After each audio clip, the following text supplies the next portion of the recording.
I need to create a detailed outline for the story before writing it. Since I don't have an existing outline for this specific story, I'll create one following the guidelines provided. Introduction of main character, Samantha, 30-year-old art therapist from Chicago. Brief mention of childhood abuse at hands of stepfather with mother's knowledge. Reference to pregnancy being the trigger for worsening abuse. Uncle Michael's intervention and calling CPS. How he saved and raised her. Mother's unexpected return seeking forgiveness. Call to action, asking viewers where they're watching from and to subscribe. Samantha's happy early life with single mum Jennifer in small Illinois town. Details about their close bond when she was 4 to 7 years old. Mother working as waitress, struggling financially but emotionally available. Their small apartment, simple but loving life. Samantha's artistic talent. Emerging early. Mother's dating attempts mostly unsuccessful. Their traditions, Sunday pancakes, bedtime stories. Park visits. Financial struggles but emotional wealth. Introduction of Uncle Michael, Mum's brother as occasional visitor and support. First meeting of Ray, mother's new boyfriend when Samantha is 7. Ray's initial kindness and charm. Quick relationship development. Mum's excitement about having found the one. Early warning signs Samantha noticed but didn't understand. Ray moving in after only 6 months. Mum announcing pregnancy when Samantha is 8. Ray's personality shift after moving in. First instances of verbal abuse toward Samantha. Ray's controlling behavior toward mother. Mother's increasing deference to Ray. Samantha being treated as burden nuisance. First physical discipline. Spanking that left marks. Mother witnessing but making excuses. Samantha's attempts to tell teacher being dismissed. Ray's escalating anger management issues. The pregnancy advancing. Mother physically ill. Ray blaming Samantha for mother's health issues.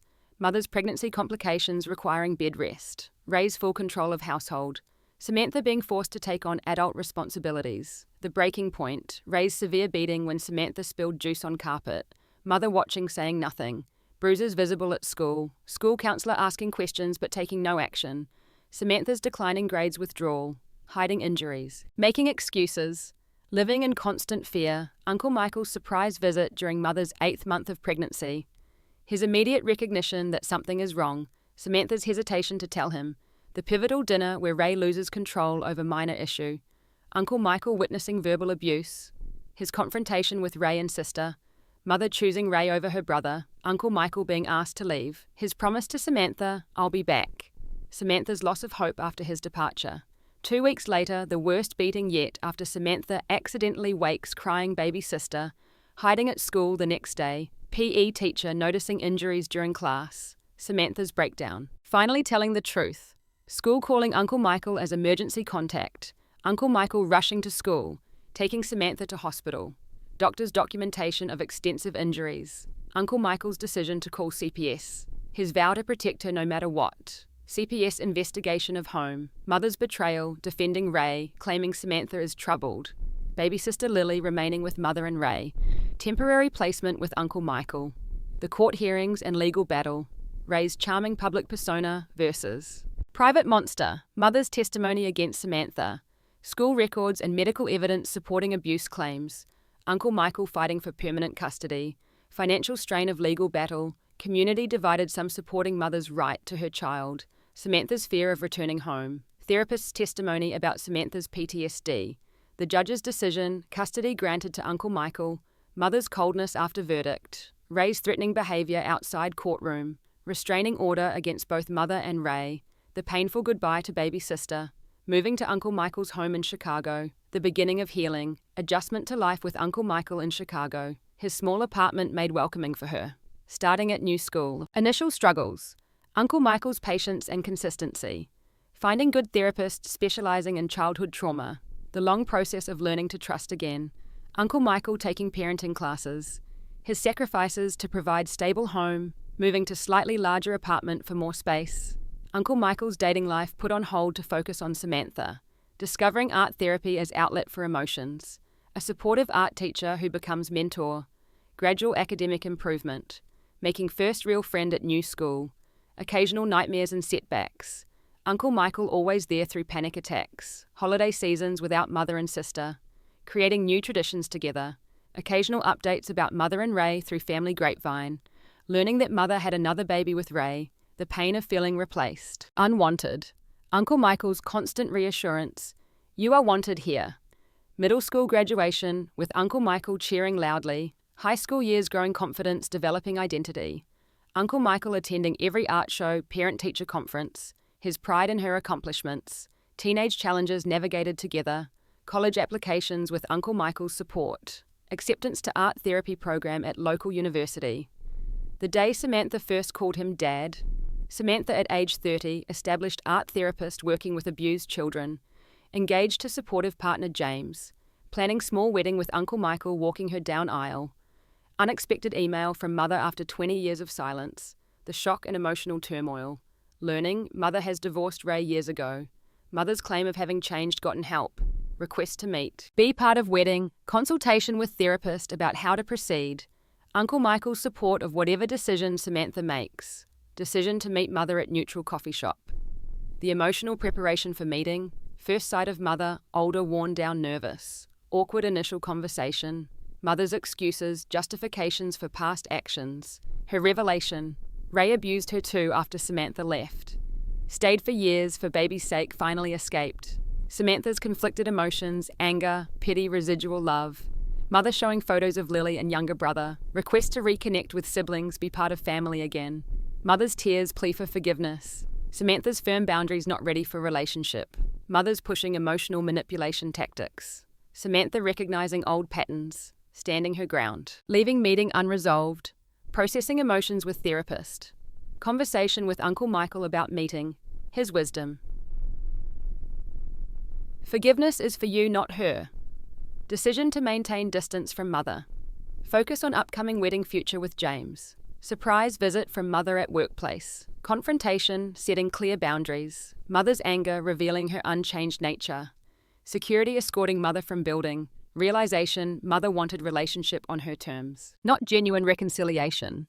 Wedding day, Uncle Michael walking Samantha down aisle. His emotional speech at reception about privilege of raising her. Samantha's public acknowledgement of him as her true parent. Honeymoon and return to work. Letter from teenage sister Lily seeking contact. Cautious beginning of relationship with siblings. Setting boundaries with mother through siblings. Expanding art therapy practice to reach more children. Uncle Michael's health scare, minor heart attack. Rallying to support him as he supported her. His recovery and their strengthened bond. Mother's continued attempts at contact, gradually respecting boundaries. Final confrontation with mother, honest conversation about past. Acknowledging pain without accepting excuses. Conditional forgiveness for Samantha's peace, not mother's absolution. Limited. Carefully managed family contact on Samantha's terms. Pregnancy announcement to Uncle Michael, his tearful joy. Birth of daughter named after Uncle Michael's mother. The cycle broken commitment to different kind of parenting. Reflection on journey from victim to survivor to thriver. The lesson family defined by love and consistent care, not blood. Gratitude to Uncle Michael for saving and reshaping her life. Final thought. Healing possible, but on survivor's timeline and terms. Ending with hope and strength rather than resentment. Now I'll write the full story based on this outline. My name is Samantha, and I'm 30 years old. When I was 8, my mum got pregnant with her new husband's baby, and something changed. He started beating me regularly, and she let it happen. For 2 years, I endured increasing abuse while my own mother looked away. Then my Uncle Michael visited, saw what was happening, and did what my mother couldn't do. He called CPS, fought for custody, and raised me as his own. Now 20 years later, my mother has reappeared, begging for forgiveness and a place in my life. Before I share my story, drop a comment letting me know where you're watching from. Hit that subscribe button if you want to see how I navigated the complexity of healing from childhood trauma while learning what real family means. My earliest memories are filled with sunshine. Not the weather, but my mum Jennifer's smile. She was a young single mother, just 23, when she had me raising me alone in our small Illinois town. We lived in a one-bedroom apartment above a laundromat, the constant hum of dryers, a soundtrack to my early childhood. I slept in the bedroom while Mum took the pull-out couch in the living room. It wasn't much, but it was ours and it was happy. Mum worked as a waitress at the local diner, often taking double shifts to make ends meet. We didn't have much money, but we had each other. On her days off, she'd wake me up by tickling my feet and announcing it was Adventure Day. Our adventures were simple by most standards, feeding ducks at the local pond, visiting the free community art centre, or having picnics in the park with peanut butter sandwiches cut into heart shapes. But to me, they were magical. I showed an artistic streak early. Mum would save paper placemats from the diner for me to draw on, and she displayed my artwork on our refrigerator with mismatched magnets she'd collected over the years. When I was 6, she surprised me with a real set of watercolors after saving tips for 3 months. I can still remember her face watching me open that gift, pure joy at my excitement. Our life had routines that felt sacred. Sunday mornings meant pancakes, sometimes shaped like animals, if Mum wasn't too tired. Bedtime always included a story, even when Mum's eyes were drooping from exhaustion. Friday nights were movie nights with popcorn in our pajamas. Cuddled under the one good blanket, we owned a handmade quilt from my grandmother, who had passed away before I was born. We struggled financially, no question about it.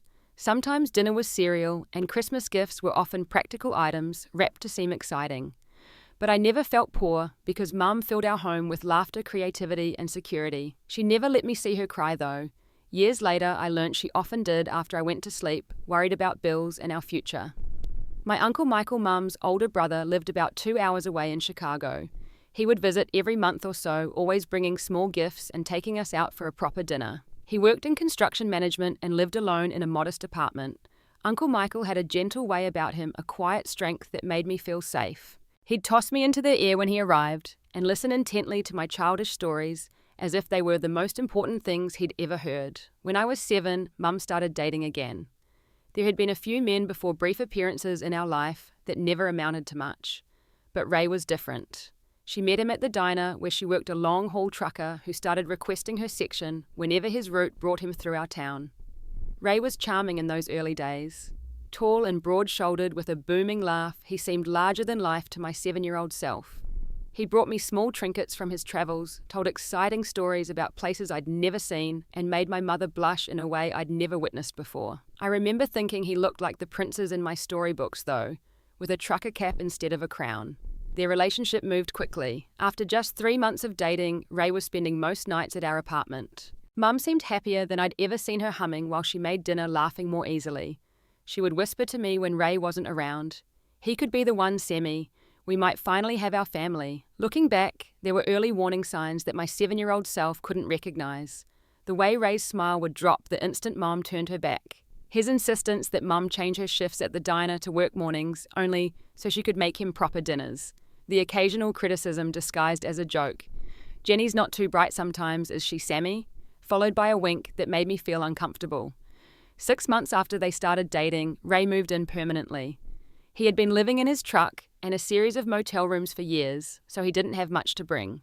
Still, our small apartment felt suddenly crowded with his presence. He took over the bathroom counter with his things, commandeered the television remote, and started referring to our home as his place when talking on the phone. Mum was walking on air, though, and her happiness made me happy. She kept telling me how lucky we were, how life was finally giving us a break. "We're going to be a real family now," she'd say, her eyes bright with hope. I wanted to believe her, to share in her excitement, but something about Ray's eyes when he looked at me made me feel like I wasn't included in that family vision. That feeling would prove tragically accurate in the months to come. 8 months after Ray moved in, Mum shared news that changed everything. She gathered me at the kitchen table one evening, Ray standing behind her, with his hands on her shoulders, a triumphant smile on his face. "Sammy, honey, we have wonderful news," Mum said, her eyes shining. "You're going to be a big sister. Ray and I are having a baby." I remember feeling confused emotions. Part of me was excited. I'd always wanted a sibling, someone to play with and care for. But another part felt a strange sense of dread as I watched Ray's expression.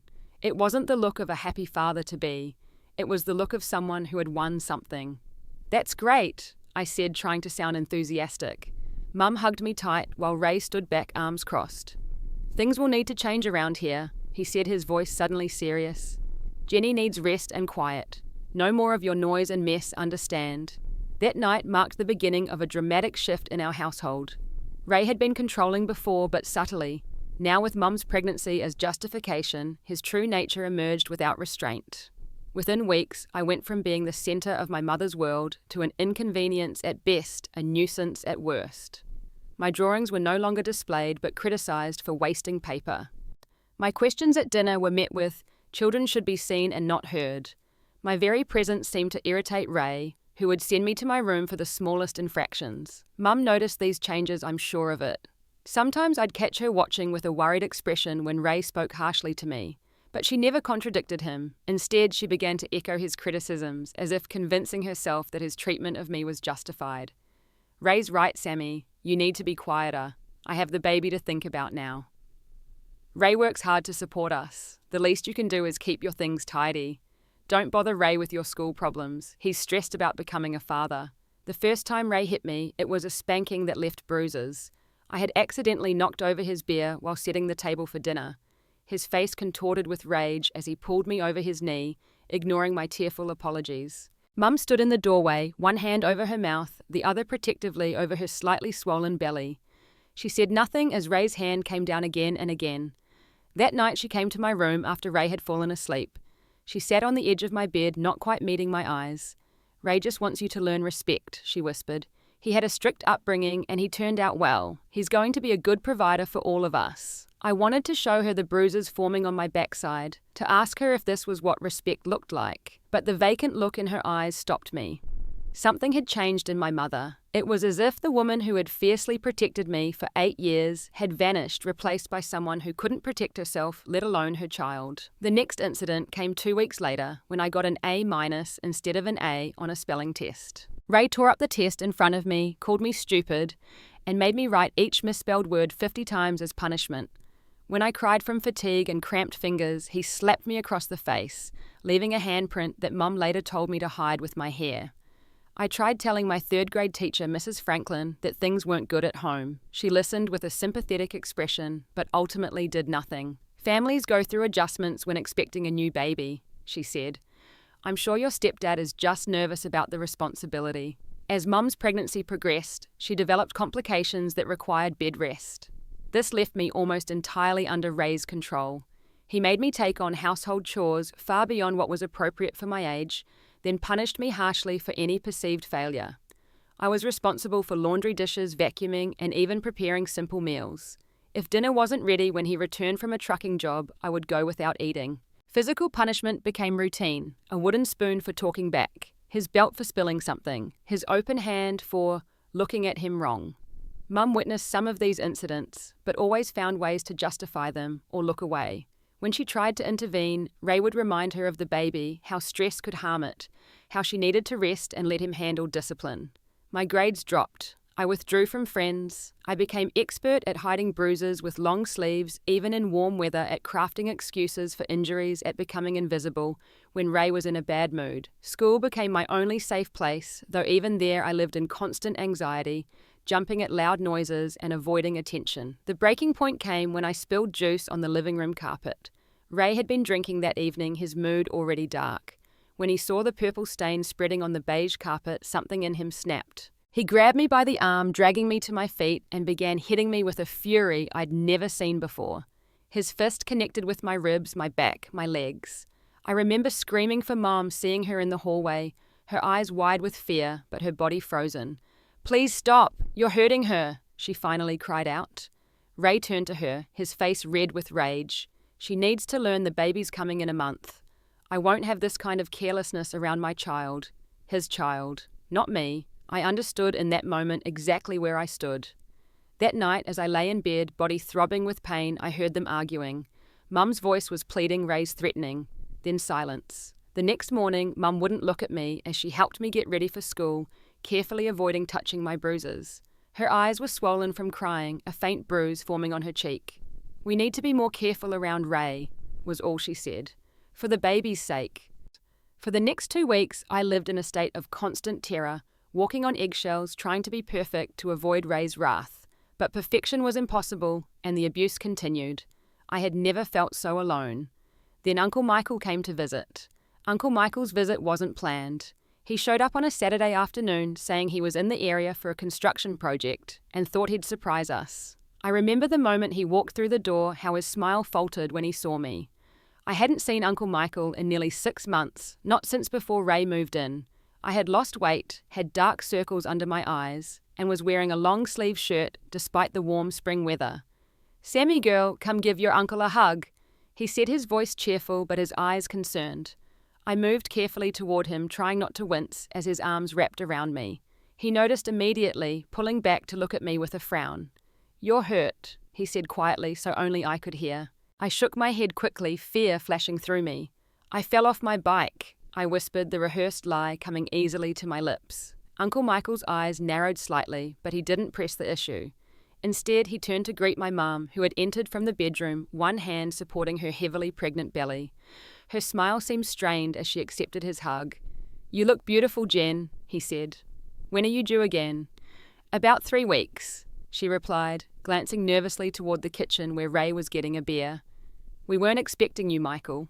"Best surprises are the unexpected ones," he said, though his tone had lost some of its warmth. "Where have you been, sis? I've called several times over the past few months." Before Mum could answer, Ray appeared beer in hand, his posture immediately defensive. "Jenny needs rest these days," he said. "We've been limiting visitors and calls, doctor's orders." Uncle Michael extended his hand. "Good to see you again, Ray. Congratulations on the baby." Ray shook his hand briefly, his smile not reaching his eyes. "Thanks. Jenny and I are excited to start our family." I saw Uncle Michael's jaw tighten at the implication that I wasn't part of that family, but he said nothing. Dinner that evening was tense. Uncle Michael asked me about school, about friends, about my art. I answered cautiously, aware of Ray's growing irritation with each question. Mum kept trying to change the subject to the baby, to Uncle Michael's work, to anything else. The breaking point came when I accidentally knocked over my water glass. The liquid spread across the table, dripping onto the floor. Before anyone could react, I jumped up in panic. I'm sorry, I'll clean it up." I cried, my voice high with fear as I frantically grabbed napkins. Ray slammed his hand on the table. "Sit down," he barked. "Can't you do anything right? Always making messes for others to clean up." The room went silent. Uncle Michael stared at Ray, then at my mum, who was looking down at her plate. Then his eyes settled on me, taking in my hunched posture, my trembling hands the way I'd flinched at Ray's outburst. "Sammy," Uncle Michael said calmly, "why don't you go get a kitchen towel for this spill?" When I returned, Uncle Michael took the towel from me. "I've got this, sweetheart. Why don't you go to your room for a bit? I need to talk with your mum and Ray." I hesitated, terrified of what might happen when I wasn't there, but equally afraid to disobey. Uncle Michael gave me a reassuring nod, and I fled to my room, closing the door, but leaving it cracked so I could hear. "What exactly is going on here?" Uncle Michael's voice was controlled but cold. "Nothing's going on," Ray responded defensively. "Kids need discipline. Jenny's too soft on her." "Discipline," Uncle Michael repeated. "That looked like intimidation to me. And Sammy looks like she's afraid of her own shadow." "Michael, please," Mum's voice was pleading. "Ray's just stressed about the baby. We're all adjusting." "Adjusting." Uncle Michael's voice rose slightly. "Jenny, have you looked at your daughter lately? She's lost weight. She flinches when anyone moves too quickly. Those aren't signs of adjustment." "You don't know what you're talking about," Ray cut in. "You don't have kids. You don't get to waltz in here and judge how we raise ours." "She's my niece," Uncle Michael replied, his voice dangerously quiet. "And I've known her since the day she was born. This isn't the happy, confident kid I know. Something's wrong here, and I want to know what it is." "Nothing's wrong," Mum insisted. "Sammy's just been difficult lately, jealous of the baby coming." I felt a stab of betrayal at her words. "Jenny," Uncle Michael said, "can we talk alone, just you and me? Anything you have to say to my wife, you can say in front of me," Ray interjected. "That's not your call to make," Uncle Michael responded. "It's fine, Michael," Mum said quickly. "Ray and I are a team now. We handle things together." The silence that followed felt heavy with disappointment. "I see," Uncle Michael finally said. "Well, in that case, I think it's best if I go. But Jenny, remember, you can call me any time, day or night." "I think that's best," Ray agreed coldly. "Jenny needs calm right now, not accusations and drama." I heard chairs, scraping footsteps, moving toward the door. I ran to my window, watching as Uncle Michael walked to his truck parked on the street.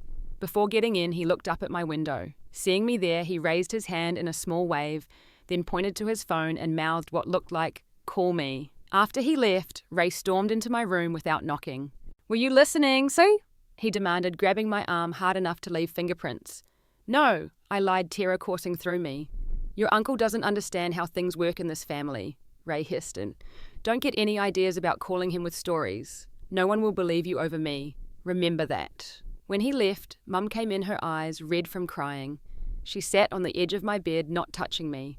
"Sammy, you know Ray loves us, right? He's giving us a home security. The baby needs a father."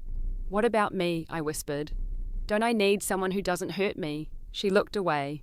You don't understand adult relationships. Sometimes we have to make compromises. Is this a compromise? I asked, pulling up my sleeve to show a bruise from the previous day. She stood up quickly. Go to sleep, Samantha. Things will get better once the baby comes. You'll see. But they didn't get better. They got worse. 2 weeks later, my baby sister Lily was born. For a few days, the household focus shifted entirely to the newborn and my recovering mother. Ray seemed calmer, even allowing me to hold the baby briefly under supervision. I dared to hope that maybe things would change. Then came the night when Lily wouldn't stop crying. Mum was exhausted from a feeding, so Ray took the baby to try to soothe her. After an hour of unsuccessful attempts, he put her back in the bassinet in my parents' room and stormed out to the living room to drink. Around 2 a.m, I woke to Lily's cries again. Knowing how tired Mum was, I crept into their room and gently lifted my sister, rocking her and humming softly the way I'd seen Mum do. She started to quiet down, her tiny hand gripping my finger. I didn't hear Ray enter the room. The first indication of his presence was his hand grabbing my hair, yanking me backward. What do you think you're doing? He snarled, taking Lily from me roughly enough that she started wailing again. She was crying, I stammered. I was just trying to help. What followed was the worst beating yet.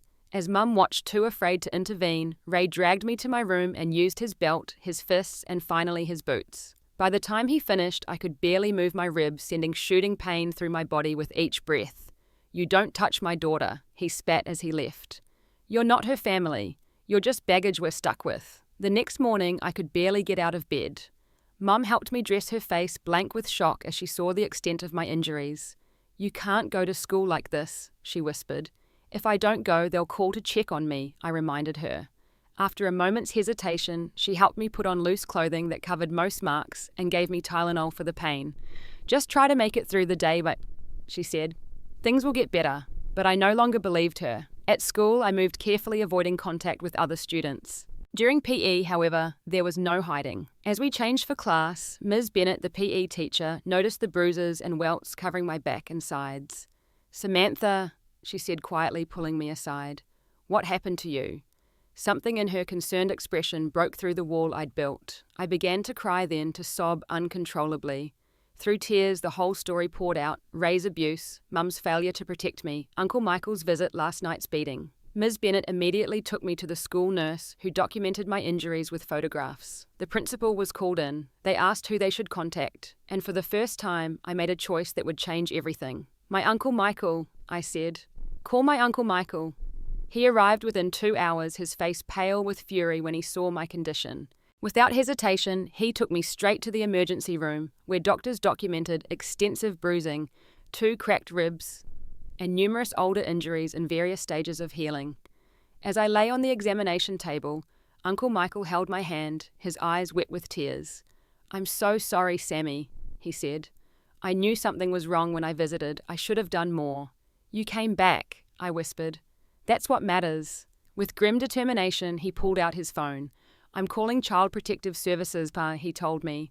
No one is ever going to hurt you again. I promise you that. For the first time in nearly 2 years, I felt a glimmer of hope. Someone was finally fighting for me. The custody battle was brutal. CPS immediately opened an investigation, and I was temporarily placed with Uncle Michael while the case proceeded. The investigator, a woman named Diana Washington, interviewed me multiple times, gently collecting details of the abuse. She also visited my mother and Ray's home, where my mother shocked me by defending Ray and claiming I was a troubled child who made up stories for attention. The betrayal cut deeper than any of Ray's physical abuse. My own mother choosing a man who hurt me over her own child. Uncle Michael tried to shield me from the worst of it, but word travelled back through my court-appointed advocate. Your mum wants to be there for you, she would say. I think Mum loves you, but she's confused and scared. Ray has convinced her that she can't manage without him. I didn't care about the reasons. All I knew was that when I needed her most, my mother had chosen my abuser. Meanwhile, baby Lily remained with them, which terrified me.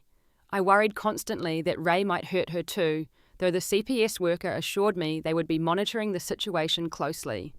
Uncle Michael threw himself into fighting for me with everything he had. He hired a lawyer he could barely afford, took time off work to attend every hearing, and converted his small one-bedroom apartment into a space for both of us, giving me the bedroom while he slept on a pull-out couch. He attended parenting classes, met with my teachers, and found a therapist who specialized in childhood trauma. The court proceedings dragged on for months. Ray presented himself as a concerned stepfather, trying to guide a difficult child. He wore suits to court, spoke respectfully to the judge, and had several friends testify to his good character. My mother followed his lead, tearfully describing me as jealous of the new baby and resistant to Ray's reasonable discipline. But the evidence was on my side. My medical records showed a pattern of injuries consistent with abuse. My school records documented my declining performance and withdrawal, coinciding exactly with Ray's entrance into my life. My therapist testified about my PTSD symptoms and fear of returning home. Most damning was my PE teacher's testimony about finding me that day, her description of my injuries, and my immediate emotional breakdown when finally asked if I was okay. In 15 years of teaching, I've never seen a child so terrified, Ms. Bennett told the court. This wasn't a child seeking attention. This was a child who had been conditioned to hide her pain. The final decision came 6 months after I'd first been placed with Uncle Michael. The judge awarded him full custody, with my mother granted supervised visitation only if I desired it. A restraining order was issued against Ray, prohibiting him from contacting me. Outside the courtroom, my mother approached us, Ray hovering behind her. "This isn't over," she said, her voice cold in a way I'd never heard before. "He's poisoned you against us, Samantha. One day you'll regret choosing him over your real family." "You chose Ray over me first," I replied, finding courage I didn't know I had. "Uncle Michael was the only one who protected me." Ray stepped forward, his face twisted with anger. "You ungrateful little brat, after everything we did for you." Uncle Michael stepped between us. "That's enough. The restraining order is in effect as of now. Stay away from my niece." As we walked away, I caught one last glimpse of my baby sister sleeping peacefully in her carrier, oblivious to the drama around her. I wouldn't see her again for many years. That day marked the end of one chapter of my life and the beginning of another. Uncle Michael and I drove to Chicago to his apartment that would now be our home. As we crossed the state line, he reached over and squeezed my hand. "It's going to take time," he said. "Healing always does. But we're going to build something good, Sammy. I promise you that." It was a promise he would keep every day for years to come. Starting over in Chicago with Uncle Michael wasn't easy, but it was the beginning of healing. His apartment was small, a one-bedroom in a modest neighborhood, but he had transformed it for my arrival. The bedroom was mine, freshly painted a soft blue, that he remembered was my favorite color. He had purchased a desk for my schoolwork, a bookshelf filled with age-appropriate books and art supplies, arranged neatly on a small table by the window. "I want you to feel safe here," he told me as he showed me around. "This is your home now, Sammy, for as long as you want it to be." Uncle Michael slept on the pull-out couch in the living room, never complaining, even though I knew it hurt his back. He had taken a week off work to help me settle in, enrolling me in a nearby elementary school and attending meetings with the principal and counselor to explain my situation. Those early days were filled with nightmares. I would wake up screaming, convinced Ray was in the room. Uncle Michael would rush and turn on the light and sit beside my bed, never touching me until I indicated it was okay. "You're safe, Sammy," he would repeat softly. "He can't hurt you anymore. I won't let anyone hurt you ever again." Starting at a new school mid-year as a traumatized 10-year-old was challenging. I was withdrawn, jumpy, and distrustful of adults, especially male teachers. The school counselor, Mrs. Rivera, worked with me twice a week, helping me develop coping strategies for anxiety and panic attacks. She coordinated with my outside therapist, Dr. Winters, ensuring a consistent approach to my recovery. Uncle Michael never missed a therapy appointment, sitting patiently in waiting rooms and asking thoughtful questions afterward about how he could better support me. He attended parenting classes specifically focused on raising traumatized children, bringing home workbooks and techniques we would practice together. "I've never been a parent before," he admitted one night as he tucked me in. "I'm learning as I go, so you'll have to be patient with me too." His humility and consistent efforts showed me what responsible adult love looked like. He wasn't perfect. Sometimes losing patience when exhausted or making mistakes in handling difficult situations. But unlike Ray, he always apologized, made amends, and worked to do better. Unlike my mother, he never made excuses or looked away from hard truths. Financially, things were tight. Uncle Michael's construction management job provided a steady income, but the legal fees from the custody battle had depleted his savings. He took on weekend work to make ends meet, careful to arrange proper childcare, with a kind elderly neighbour named Mrs. Patel who taught me to make samosas and told me stories about growing up in India. After 6 months in the one-bedroom apartment, Uncle Michael found us a slightly larger 2-bedroom place in the same neighbourhood. Though still modest, having separate rooms made a huge difference for both of us. I helped paint my new room yellow, the act of choosing and creating my space an important part of reclaiming control over my life. Art became my salvation during this period. Uncle Michael noticed how I relaxed when drawing and encouraged this outlet, finding free community art classes and supplying me with materials even when money was tight. My art teacher, Ms. Gonzalez, recognized something in my work, the way I used color and form to express emotions I couldn't yet verbalize. Art can heal what words can't touch, she told me, showing me techniques to channel feelings onto paper. When something hurts too much to say, try drawing it instead. I filled sketchbooks with images that started dark and chaotic, but gradually became more hopeful. Uncle Michael kept every drawing creating a visual timeline of my healing journey that we would look back on years later with amazement at how far I'd come. School remained difficult that first year. My grades were poor, my concentration fractured by trauma. But Uncle Michael never pressured me about academics, focusing instead on my emotional recovery. The grades will come when you're ready, he assured me. Right now, just showing up is brave enough. By the start of 6th grade, I had begun to stabilize. The nightmares came less frequently. I had made one friend, a girl named Tanya, who was also being raised by a single male relative, her grandfather. We bonded over our unconventional families and shared love of art. Uncle Michael's dating life was non-existent during these years, something I only appreciated fully as an adult. He dated occasionally before I came to live with him, but he put that aspect of his life completely on hold to focus on me. "There's time for that later," he would say when his co-workers tried to set him up. Right now, Sammy needs stability, not a parade of new people in her life. Holidays were particularly challenging. The first Christmas without my mother and baby sister was painful, despite Uncle Michael's efforts to create new traditions. We made ornaments together, volunteered at a community dinner, and exchanged modest but thoughtful gifts. As I watched him carefully wrap presents late at night after working a double shift, I realized what true parental love looked like.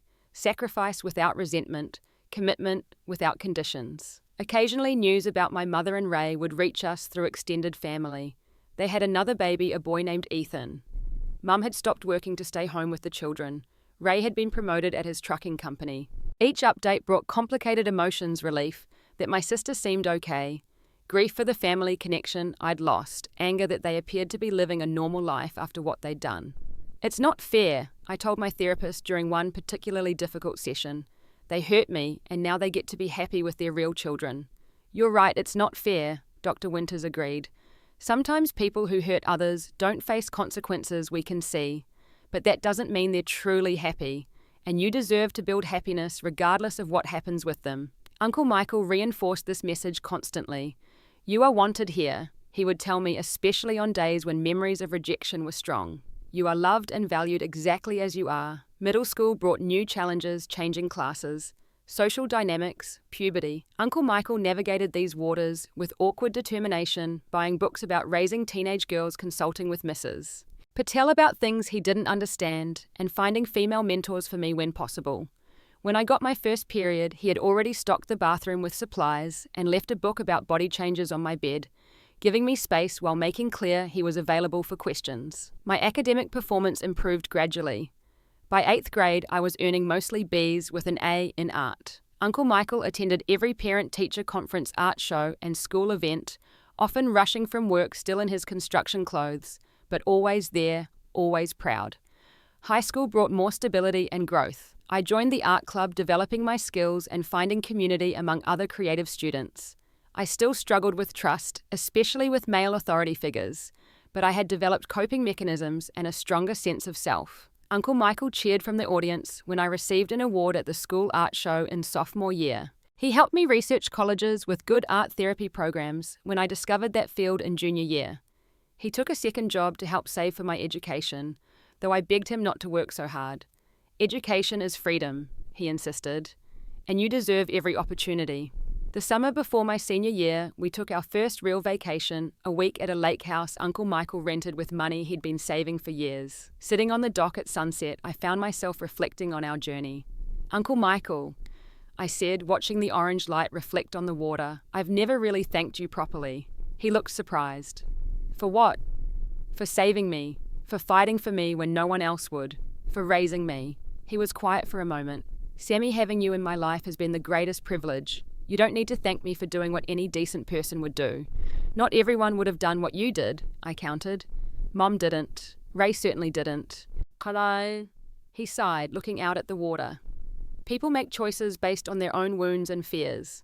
Your mum made terrible choices, but I believe she loved you in her way. It just wasn't enough to overcome her own issues." I considered this.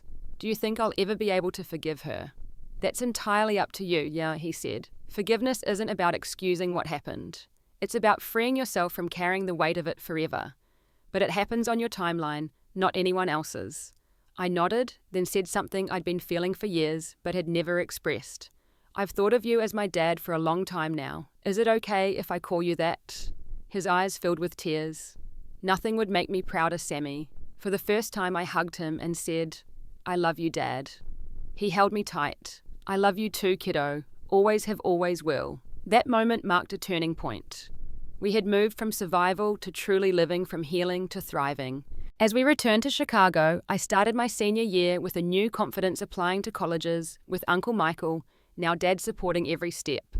I was accepted to a good state university with a scholarship and a strong art therapy program. At my high school graduation, he cheered louder than anyone when I walked across the stage, his face shining with pride. As we took photos afterward, I caught him wiping away tears. "What's wrong?" I asked. "Nothing's wrong," he said, smiling through tears. "I was just thinking about that scared little girl who came to live with me 8 years ago and looking at the strong, amazing young woman standing before me now. You did that, Sammy. You survived, you healed, and now you're going to thrive." I knew then that whatever the future held, I had already received the greatest gift, a parent who chose me, fought for me, and loved me unconditionally through the darkest times. Uncle Michael hadn't just saved me from abuse. He had shown me what family truly meant. College brought new freedoms and challenges. I attended a university just outside Chicago, close enough to visit Uncle Michael regularly, but far enough to establish independence. My art therapy program combined psychology and studio art, perfect for my interests and healing journey. Freshman year was overwhelming at times. Living in a dorm with a roommate, navigating campus social life, and managing a challenging academic load tested my resilience. But the foundation Uncle Michael had helped me build served me well. I had developed healthy coping mechanisms, knew when to seek help, and had learned to trust my own judgment. During sophomore year, I met James in a psychology of trauma course. Tall with kind eyes and a gentle manner, he was studying to become a clinical psychologist, specializing in PTSD. Our connection was immediate, but I moved cautiously, my history making me wary of relationships. James was patient, never pushing for more than I was ready to give. He listened when I finally shared my story, holding space for my pain without trying to fix it or offering platitudes. His response was simple. "Thank you for trusting me with that. It helps me understand your strength even better." Over time, our relationship deepened. James came home with me for holidays, forming a strong bond with Uncle Michael, who appreciated James' respectful nature and obvious care for me. The three of us formed a small but solid family unit, celebrating milestones and supporting each other through challenges. After graduation, I began working at a community center offering art therapy to children who had experienced trauma. The work was challenging but profoundly rewarding, allowing me to transform my own painful experiences into something that could help others heal. James completed his doctoral program and joined a practice specializing in trauma therapy. At 28, James proposed during a visit to the art museum where we had our first date. 6 months later, Uncle Michael walked me down the aisle, his face a mixture of joy and tears as he gave a toast celebrating not just my marriage, but my journey. When Samantha came into my life, I was a single guy who didn't know the first thing about raising a child, he said to the gathered guests. But love is a powerful teacher. Together we learned what family truly means, showing up every day through the hard times and the good ones. Walking this girl down the aisle today has been the greatest honor of my life. 2 years into our marriage, as James and I were discussing starting a family of our own, an email arrived that shattered the peace I had built. "Samantha," it began, "this is your mother. After 20 years of silence, Jennifer was reaching out." The email was brief, asking if we could meet, saying she had changed, gotten help, left Ray years ago. She expressed regret and a desire to make amends to be part of my life again. I stared at the screen for a long time, emotions swirling, anger, curiosity, anxiety, a childlike longing I thought I'd outgrown. James found me there, gently suggesting I discuss this with my therapist before making any decisions. Dr. Winters, still my therapist, after all these years, helped me process the complex emotions triggered by my mother's reappearance. You don't owe her a response, she reminded me. This is entirely your choice. Whatever you decide needs to be for your well-being, not hers. Uncle Michael, as always, supported me unconditionally. I'll stand by whatever you decide, he assured me. Just remember how far you've come. Protect your peace. After careful consideration, I agreed to meet my mother at a coffee shop near my office. James offered to come with me, but this was something I needed to do alone. Seeing her after 20 years was surreal. She looked older, of course, her once vibrant hair, now grey lines, etched around her eyes and mouth. She was thinner than I remembered, almost fragile, dressed simply in jeans and a sweater. She stood when I entered, her hands twisting nervously. "Samantha," she said, her voice breaking slightly. "You look so beautiful, so grown up." I sat across from her, maintaining physical distance. "Why now?" I asked directly. "After 20 years. She looked down at her coffee. "I've been in therapy for the past 5 years, she began, working through everything that happened, the things I allowed to happen to you. She explained that she had finally left Ray 8 years ago after years of escalating abuse, directed at her and eventually at my siblings as well. He started hitting Lily when she was 13, she said, tears in her eyes. It was like history repeating itself. That's when I finally found the strength to leave. It took him hurting your real children for you to leave. I couldn't keep the bitterness from my voice. She flinched. I deserved that. You're right. I failed you completely, Samantha. I was weak, desperate, and terrified. Ray isolated me, convinced me I couldn't survive without him. None of that excuse is what I allowed to happen to you. She pulled out her phone, showing me photos of my siblings. Lily was now 22 in nursing school. Ethan was 19, attending community college. There was another child I hadn't known, about a sister named Hannah, 16. They know about you, she said. They've always known they had an older sister. Lily especially has wanted to meet you for years. I felt conflicted about these siblings who shared my blood but were strangers to me. And what exactly are you looking for now? I asked. Why contact me after all this time? Forgiveness would be asking too much, she admitted. I know that, but maybe a chance to know the woman you've become, a chance to apologize properly face to face. Maybe eventually a relationship of some kind if you're willing. As she continued talking, I studied her carefully. There was genuine remorse in her eyes, but also something else, a need. She was seeking absolution closure for her own guilt. Part of me understood this human desire, but another part, the child who had been abandoned and betrayed, remained wary. I'm getting married next month, she added, surprising me, to a kind man named Robert. He's encouraged me to make amends where I can to try to heal old wounds. She hesitated. I'd like to invite you to the wedding, to meet your siblings properly. It was too much, too fast. I felt overwhelmed, the carefully constructed piece of my life suddenly turbulent again. I need time, I said finally. This is a lot to process. She nodded, clearly disappointed but trying to hide it. Of course. Take all the time you need. I've waited 20 years. I can wait longer. We parted with awkward formality, no hugs or promises, just an exchange of contact information and my non-committal agreement to think about things. Back home, I collapsed into James' arms, emotionally exhausted. She seems different, I told him, genuinely remorseful, but I don't know if I can trust that or if I even want a relationship with her regardless. You don't have to decide everything now, he reminded me. You can take small steps, see how you feel as you go. Over the next few weeks, I spoke with my therapist, with Uncle Michael, and with James about the situation. I declined the wedding invitation, but agreed to meet my mother again, this time with my siblings present. That meeting was scheduled at a restaurant halfway between our cities. I arrived early with James for moral support, my anxiety mounting as I waited. They arrived together, my mother, Lily, Ethan, and Hannah. The siblings looked at me with curiosity and something like awe. Lily spoke first. I've wanted to meet you my whole life, she said, her voice warm. Mom's told us so much about you. I wondered what version of my story they had heard, how my mother had explained my absence from their lives. The conversation was stilted at first, but gradually relaxed, as my siblings shared details of their lives, their interests, their plans. They seemed like good people, untainted by the dysfunction that had shaped my early years. As the meal progressed, I noticed my mother growing increasingly eager, interjecting comments about family resemblances, shared traits how wonderful it was to have all her children together at last. Her neediness became more apparent, her desire to construct a narrative of reunion and reconciliation overwhelming the reality of our complicated history. When she suggested I join them for a family vacation being planned for the summer, something in me snapped. "This is moving too fast," I said firmly. "I barely know any of you. We can't just pretend the past didn't happen and jump into being one big happy family." My mother's face fell. "I thought this was going well," she said, her voice small. "I thought you were open to reconnecting. Meeting my siblings is one thing," I explained. "But you seem to be pushing for something I'm not ready for, may never be ready for. 20 years is a long time, Mom. You can't just walk back into my life and expect everything to be fixed because you've decided you're ready now." The siblings looked uncomfortable, Lily especially seeming torn between loyalty to the mother who had raised her and curiosity about the sister she'd just met.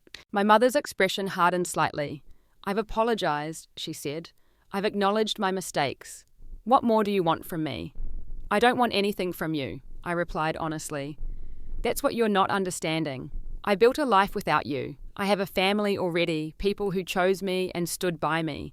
I'm willing to get to know my siblings if they're interested, but I'm not looking to fill some mother-shaped hole in my life. That space was filled long ago by people who earned it." The meal ended awkwardly. I exchanged contact information with my siblings, particularly Lily, who seemed genuinely interested in maintaining a connection. My mother's parting words were stiff, her disappointment evident. In the weeks that followed, my mother began calling and texting frequently, alternating between guilt trips, tearful apologies, and demands for another chance. When I maintained my boundaries, she escalated, showing up unannounced at my workplace one afternoon. "We need to talk," she insisted, catching me as I was leaving for the day. "You're being unfair, Samantha. People can change. I've changed." "This is exactly why I'm keeping my distance," I told her. "You're not respecting my boundaries. You're thinking about what you need, not what I need." "What about what I deserve?" she demanded, her voice rising. "Don't I deserve a chance to make things right, to have my daughter back?" Security eventually escorted her from the building when she refused to leave, her parting words revealing the true nature of her change. "After everything I went through with Ray, don't I deserve some happiness now, some peace?" It confirmed what I had suspected. Her desire for reconciliation was primarily self-serving, aimed at alleviating her own guilt rather than truly understanding my experience or respecting my needs. I decided to take a step back, limiting contact to occasional texts with my siblings, particularly Lily, who seemed to understand my position better than the others. My mother's messages I left largely unanswered, maintaining the boundary I needed for my own well-being. Life continued moving forward. James and I bought our first home, a small but charming house with a dedicated studio space for my art. My practice as an art therapist grew, focusing increasingly on children who had experienced family trauma. Uncle Michael retired from construction management, but stayed busy with volunteer work, often helping build homes for families in need. When Uncle Michael suffered a minor heart attack at 65, the fragility of life came into sharp focus. I spent every possible moment at the hospital advocating for his care, researching his condition, ensuring he received the best treatment possible. During his recovery, our roles reversed as I became his caretaker, helping with daily tasks, managing medications, driving him to appointments. James was an unwavering support, taking over household responsibilities, so I could focus on Uncle Michael's needs. "You don't have to do all this," Uncle Michael protested one day as I organized his weekly pill container. "Yes, I do," I replied simply. "You'd do the same for me. You already did for years." His recovery was slow but steady. As he regained strength, our conversations often turned philosophical, reflecting on life's journey and the unexpected paths it takes. "When your mum first got pregnant at 22, he told me one afternoon as we sat in his garden, I worried about her raising a child so young on her own. I never imagined I'd end up being your parent. But it's been the greatest blessing of my life, Sammy." "Mine too," I said, squeezing his hand. "You showed me what real family means." It was during this period of reflection that I received another message from my mother. Unlike her previous attempts at contact, this one was different, less demanding, more thoughtful. "I've been doing a lot of thinking," she wrote. "And I realize now that I've been approaching our relationship selfishly, thinking about what I need rather than what you need. If you're ever willing to talk again, I'd like to truly listen this time without expectations. After discussing it with James and my therapist, I agreed to meet her one more time. We met at a park-neutral territory where we could talk privately but in a public setting. She looked older than she had, just months before the lines in her face, deeper, her movements more careful. She had brought no photos, made no immediate mentions of family reunions or my siblings. "Thank you for agreeing to see me," she began.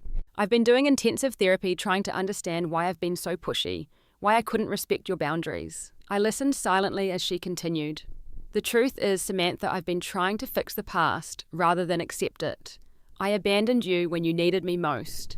I chose a man over my child. I let him hurt you. These are facts I have to live with, and no amount of forced reconciliation now will change that history." Her words seemed genuine, her eyes clear and sad without the desperate neediness I'd seen before. "I don't expect your forgiveness," she continued. "I don't even expect a relationship. I just wanted to tell you honestly this time how sorry I am. Not for my sake, but for yours. You deserved a mother who protected you, who put you first. I failed you completely in that regard." We talked for nearly 2 hours. For the first time, I felt she was truly listening, not just waiting for her turn to speak or trying to manipulate the conversation toward her desired outcome. She asked thoughtful questions about my life, my work with traumatized children, my relationship with Uncle Michael, never pushing for more than I was willing to share. When the subject of my siblings came up, she mentioned that Lily still hoped to know me better, but understood if that wasn't possible. "They're good kids," she said. "Despite everything, despite my failures as a mother with you, I did try to do better with them. Once I finally left Ray, I got help, tried to break the cycles." As our conversation wound down, she handed me a sealed envelope. "This is for you to read when you're ready. It's not a plea for forgiveness or a justification. It's just the full truth of what happened back then, things I've never told anyone. You deserve that much at least." We parted with no promises or plans for future contact, just an understanding that the door wasn't completely closed. I felt a strange sense of peace as I watched her walk away, as if something long knotted inside me had finally begun to loosen. The letter sat unopened on my desk for a week before I finally read it. Inside was her complete account of those years, her own childhood trauma that left her vulnerable to controlling men like Ray, her spiral into depression after my birth, her desperate need to create a perfect family, regardless of the cost. She detailed her growing dependence on Ray, her fear of being alone, the ways he isolated and manipulated her. None of it excused what she'd allowed to happen to me, and she didn't present it as such. Instead, it offered context, a fuller picture of the broken people who had broken me. The letter ended not with a plea for forgiveness, but with a simple acknowledgement: "You survived despite us, not because of us. You built a beautiful life from the ashes of what we destroyed. That is entirely your victory, not mine to claim any part of. If you never wish to see me again, I will respect that choice and be grateful simply to know that you are thriving." After reading the letter, I spoke at length with Uncle Michael, who had always maintained a more compassionate view of my mother than I could manage. "People are complicated," he said as we sat on his porch swing. "They can be both victims and perpetrators. Your mum made terrible choices that hurt you deeply. She also was hurt herself, trapped in patterns she didn't have the strength to break until much later. Both those things can be true at once." "Do you think I should forgive her?" I asked. He considered this carefully. "Forgiveness isn't something anyone can tell you to do. It's a gift you give yourself more than the other person. It means letting go of the anger that weighs you down, not necessarily letting that person back into your life. But that's a journey only you can decide to take, and only when you're ready." A month later, James and I discovered I was pregnant. As we prepared to become parents ourselves, I found myself reflecting deeply on cycles of family trauma and how to break them. I reached out to Lily, meeting her for coffee without our mother present. We connected more easily one-on-one, finding common ground in our artistic interests and shared experiences as Ray's stepchildren, though her experience had been different from mine. Through Lily, I began cautiously building relationships with Ethan and Hannah, as well, always at my own pace, always maintaining clear boundaries. When Uncle Michael learned of my pregnancy, his joy was boundless. At 66, he was thrilled at the prospect of becoming a grandfather. We included him in every step of preparation, from doctor's appointments to setting up the nursery. "What will the baby call me?" he wondered one day as we sorted through tiny clothes. "How about Grandpa?" I suggested. "Because that's exactly what you are." His eyes filled with tears. "I'd be honored." As my due date approached, I made a difficult decision. After consulting with James and my therapist, I sent my mother a message informing her of my pregnancy and inviting her to meet her grandchild after the birth with clear boundaries established. Her response was measured, respectful, and without presumption. "Thank you for sharing this wonderful news. I would be deeply honored to meet your child entirely on your terms and timeline. No pressure, no expectations." When our daughter was born, we named her Michaela Grace, honoring the man who had saved and raised me. Uncle Michael wept when we told him, holding the tiny bundle with trembling hands, his face a portrait of pure love. 2 weeks later, we invited my mother for a brief supervised visit. She arrived with a small gift, but no demands, following our rules, exactly keeping her emotions in check, even as tears gathered in her eyes upon seeing her granddaughter. "She's beautiful," she whispered, "just like you were." As I watched her holding Michaela, I felt a complex mixture of emotions, lingering anger and hurt. Yes, but also a new understanding of the flawed humanity we all share. Becoming a mother myself had opened a window into the awesome responsibility of protecting a child, the terror of potentially failing at this most important task. "I will never let anyone hurt her," I said, not accusingly, but as a simple statement of fact. My mother looked up, her eyes sad but clear. "I know you won't. You're already a better mother than I ever was." In the months and years that followed, we established a careful, limited relationship. My mother never pushed for more than I offered, seeming to understand that the privilege of knowing her granddaughter was contingent upon respecting my boundaries. She remained in recovery, continued therapy, and slowly earned small measures of trust through consistent, respectful behavior. Uncle Michael, now firmly established as Grandpa Mike, became Michaela's devoted grandfather, spending precious hours reading to her, teaching her to draw, building her a miniature art desk, just like the one he'd made for me all those years ago. The legacy of love and protection he had shown me was now extending to a new generation. As Michaela grew, I watched carefully for any signs of the intergenerational trauma that had shaped my own childhood. With James's support and ongoing therapy, I worked to ensure that the cycles of abuse and abandonment ended with me. When Michaela was 3, Uncle Michael suffered a second, more serious heart attack. During his recovery, he moved in with us, temporarily allowing our family to care for him as he had once cared for me. Watching my daughter's gentle interactions with her grandfather, the pure love between them reinforced everything I had learned about true family. "I never thought I'd have this," Uncle Michael confessed one evening as we sat watching Michaela play in the yard. "A family, a grandchild. You gave me that gift, Sammy." "You gave me life," I replied simply. "Everything good in my world started the day you fought for me." Today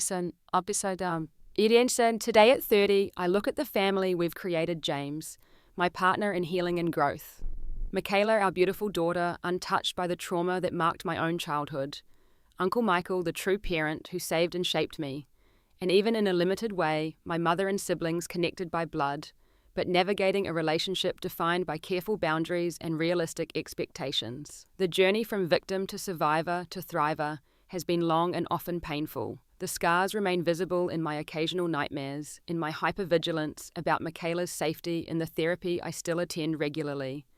But alongside the scars is tremendous growth strength, forged in fire, compassion born of suffering. I've learnt that family is defined not by DNA, but by daily choices to show up, to protect, to prioritize love over convenience or comfort. I've learnt that healing happens on its own timeline, that forgiveness is a personal journey, not an obligation, and that boundaries are acts of self-respect, not selfishness.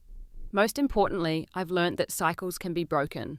The chain of abuse, neglect, and betrayal that threatened to define my life has been severed. My daughter will grow up knowing only protection, consistency, and unconditional love. The legacy of the uncle who became a father, who became a grandfather, the man who saw a child in danger and chose to act. Have you ever had someone step in and change the course of your life when you needed it most? Or have you been that person for someone else? Share your story in the comments below. If this resonated with you, please like, subscribe, and share to help others who might be facing similar challenges. Remember, sometimes the family we create is stronger than the family we're born into. Thank you for listening, and may you find healing on your own journey, whatever form it takes.